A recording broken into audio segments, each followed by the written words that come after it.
নবীজিকে জিজ্ঞাসা করা হয়েছে মানুষকে সবচেয়ে বেশি জাহান্নামে নেয় কোন জিনিসে? অবাক হয়ে যাবেন।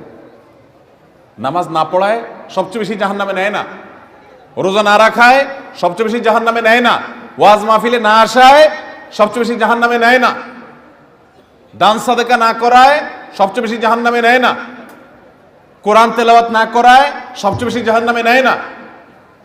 তাহলে কিসে সবচেয়ে বেশি জাহান্নামে নেয় মানুষকে? সুইলা রাসূলুল্লাহ সাল্লাল্লাহু আলাইহি সাল্লাম আন আকসারি মা ইউদখিলুন নাস আন-নার, মানুষকে সবচেয়ে বেশি জাহান্নামে নেয় কোন জিনিসে জিজ্ঞাসা করা হয়েছে। নবীজি বলেছেন দুই জিনিসে, আল ফামু ওয়াল ফারাজ, মানুষের জিহ্বা, মুখ এবং লজ্জাস্থান, এই দুইটা অঙ্গ মানুষকে সবচেয়ে বেশি জাহান্নামে নিয়ে যায়।